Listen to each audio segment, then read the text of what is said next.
Coming Soon Reviews. This is a show where every week I'll be reviewing a wide release film and going over both the positives and the negatives about the film and then giving my overall impression. So without any further ado, let's get started with my review of Teenage Mutant Ninja Turtles. Alright, so starting off with the positives. I was surprised at how fun this movie is. I've got to start off, before I even get into anything else, I got to start off and say that it is not, by any stretch of the imagination, a good movie. There are a lot of problems with this film, but the thing that I took away from it was a lot of the problems didn't affect me as much as I thought they would because of the amount of fun that I was having. Without even getting a lot of background on the characters, just the environment and their banter between one another, to me, it was just fun. It worked. It clicked. The movie is geared towards kids. It is more of a kids' film than it is made for adults. It's a lot like the 90s films. In a way, at least this is how I felt after coming out of the movie. It felt to me like a spiritual sequel of sorts to the 90s films.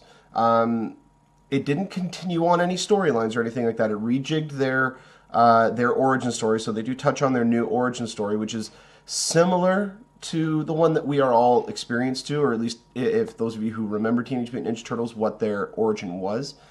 This movie does stay close to that, but it does add a few more things into the story to give a little bit more depth to it, I guess. It doesn't do a lot to the story. It doesn't really affect it. And don't worry, they're not aliens. They do make fun of that in the movie. They're not aliens, but just overall, the action scenes, even though there's nothing really new that we haven't seen yet, they're still fun. They're fast paced. The camera moves are very quick, so it keeps you engaged. But the one thing that I took away, even though it's a Michael Bay film, it didn't really feel like there was a lot of quick cutting. There was in the first couple of sequences in the movie, but after that, a lot of the shots I did feel like there's a lot of tracking shots and spinning shots and all this kind of stuff. So it's very different type of Michael Bay film with that level of action in it. The CGI is very, very good in the movie. I was actually surprised at how well it stood up. There were certain things that I felt that looked weird, not necessarily because they looked bad, but just because you look at it and you're like, a specific expression that you might have when you see it. For instance, to me was Splinter. Splinter was one of the biggest things that almost took me out of the film because he looks like a real friggin' rat. Like, he just looks like a giant rat. He doesn't look like, I was expecting something along the lines of what we got in the 90s movies, just a little bit more updated, the texture mapping looking better. But no, he looks like a real rat. Michelangelo is by far the standout in this movie. I felt that his character his and Raph's character were the most touched on characters in the film. We really didn't get a lot of backstory into Donnie and Leo, but I'll get into that in a little bit. But Michelangelo, every time he says something, it's a pop culture reference. It's funny. Again, this was one that I had an internal conflict about while watching, because I'm watching it and I'm laughing and I'm going, that was stupid, but also that was kind of funny. It fit within the context of the scene. And Michelangelo, almost all the time, he's constantly hitting on April O'Neil, which, at least, again, to me, this is all based on just on my opinion, that to me did not get old, because I laughed every single time. There are a couple of really great sequences in the movie. Like, one of the funniest ones that had everybody in the theater laughing was the elevator sequence. I think there's actually a clip online that you can see of it, but I don't recommend to just watch the clip because it'll take you away from the movie. When it actually happens and it starts, it's just a really funny scene. There's also the scene where they're being punished by Master Splinter. That scene I felt was kind of funny. It was a little too overt of a product placement, but still thought it was pretty funny. And, Raphael, personally, I think, is one of the most developed characters in the movie. And that's saying a lot because there's not a lot of development here. But he and Michelangelo kind of take the forefront. To me, it was like, well, they had to have Leo and they had to have Donnie. Donnie does have his moment. Leo gets a moment later on, but again, it could have just been one of the other turtles. There was nothing special about his character in that sequence. But one of the main things about it, Shredder looks intimidating. Like, he just looks badass in this movie, if not a little ridiculous. Like, when you see him, the height statures of them also changes, because in one sequence we see Master Splinter fighting a couple of foot soldiers, and he's about the same height as them, which means that Splinter is about let's just say just around 6 feet. Well, in this movie, they say that the turtles are 6 feet, yet he's substantially shorter than the turtles, which means that the turtles are probably 8 feet or 9 feet tall. So I thought that was a little bit odd. If they had just said that they were 8 feet instead of 6 feet, then it wouldn't have had a problem. But just when they said 6 feet, then you see Splinter fighting regular humans, and he's the same height as them, but yet he's like this much of a difference between his height and the turtles. Then you kind of wonder what's going on here. But no, yeah, if he doesn't look just a little bit ridiculous with the amount of blades and things like that on him, he looks really intimidating. He looks like somebody who would take all four of the turtles to have to go and fight, which I thought was actually really cool. And that end action sequence is really cool as well, if not a little bit spoiled by the trailers. All right, so those are my positives. Let's go into my negatives here. The biggest negative that I could find about the film, and this, I was feeling this as I was watching it going on. Like, it wasn't something I had to think about after the fact. It takes over 30 minutes to actually get a good, decent look at the turtles. This is a movie about the Ninja Turtles, being just under 2 hours. To me, it was weird that a quarter of the movie doesn't even really feature them. We get little flashes of them, but for the most part, it's April O'Neil's movie. She's the main character in the movie. Her and Vern go on these adventures, and the turtles basically pop up here and there, and then we have a little bit more of their interaction in the sewer. But for the most part, it's April O'Neil's film. Which they shouldn't have made it April's film. She should have been the side character. The turtle should have been the main characters. So that's one of them. I already mentioned it earlier, but there was not enough development in the characters, especially Leonardo, Donatello, and Shredder. Donatello had a few moments, but he was, I think, the least utilized character in the film. I think he may have had 10 times where he talked. There wasn't really a lot to his character outside of him just being the nerd, the geek, the techie guy.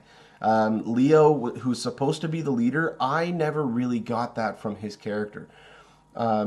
Raphael is the tough guy. He's the rough one, and we got that from him. Michelangelo is the jokey guy, pretty much the California surfer, and we got that from him. Donatello is the nerd, the geek, and we got that from him because he's the hacker. He's the one who can hack into all this stuff. Like, he hacks into April's computer remotely. But Leo, I personally, again, I never got anything from him that showed that he was the leader of this group. He felt like he was actually the one that was kind of catching up with everybody and trying to follow everybody. Again, Megan Fox was a lot better than I thought she was going to be as April O'Neil, because it turns out that she is actually a very big fan of the Ninja Turtles. So she knew a lot about the character of April O'Neil, which allowed her to bring kind of this obsessive component to her character, which I personally think that it wasn't written properly, but she did the best as what she could with the material that she had. She's a hell of a lot better than she was in the Transformers films. But she was still okay. Again, it was more so due to the script, because the script just didn't give her enough to do. And William Fichtner, who plays Eric Sachs in the movie, he's really out of place in this film. At least just even his acting, like, you can tell he did this just to have fun, maybe a movie that his kids can go and see him in. But his character is just basically a one-note villain. There's no motivation for anything that he's really doing outside of he's just obsessed with getting this. Okay, that's my positives and negatives. I'm now going to go into a little bit of spoiler territory. So for those of you who don't want to know anything specific about the film, you guys can stop watching now.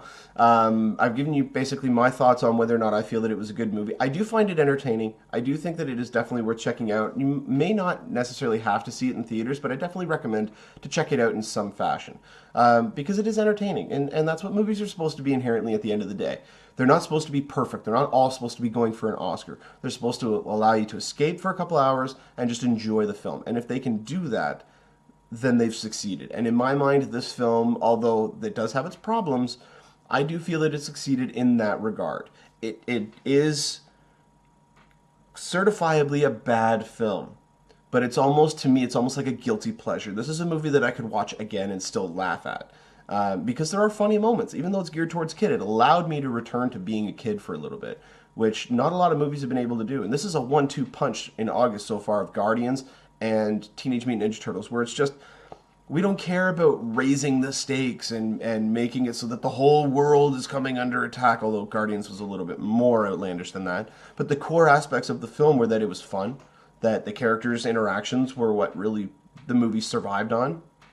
And in both cases, I think they both succeeded. Guardians so much more than Teenage Mutant Ninja Turtles. Guardians is a 9 out of 10 easy. This film, I would say it's in between 6.5 and 7 out of 10. But I'm going to get into some spoilers here. Okay, so for those of you who don't want to know, you guys can click away. All right, so William Fichtner's character, his basic motivation, if you want to call it that, is he was raised in Japan under a sensei who turns out to be Master Shredder. And he'll basically just do whatever Shredder tells him to do. That's the motivation that he has. So the main plot of the movie is that he has created this mutagen, or this miracle drug that will cure like a citywide or a country or the world of an impending disease or virus or whatever the case may be. But on the flip side, he's actually going to be creating, or Shredder, actually working with Shredder, he's going to be delivering this worldwide toxin. He's going to start in New York City.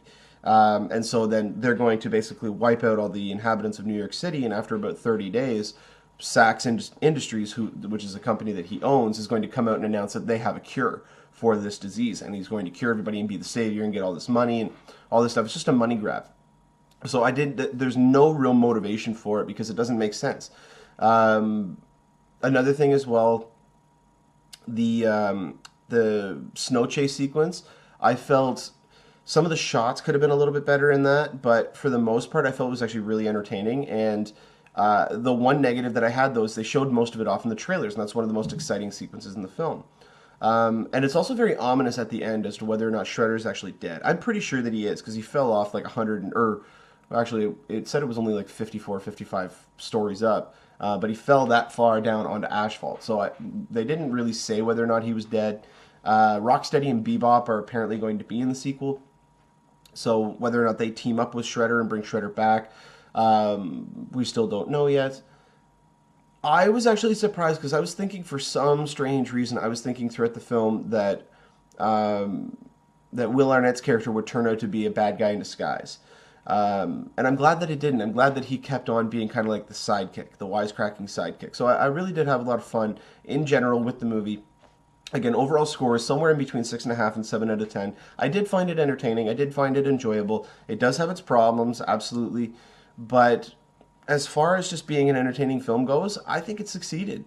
So that's been my review of Teenage Mutant Ninja Turtles. Let me know what you guys think in the comment section below as to whether or not you liked it, or if you didn't. And if you didn't, what were the reasons that you didn't like? You can go ahead and click the subscribe button there to get updates whenever I post a new video. You can follow me on Twitter at Niklsun, Niklsun, for all of your movie updates. And you can also find us on our Facebook page at facebook.com/movie news with Niklsun. And until next time, you guys enjoy the rest of your day. Take care.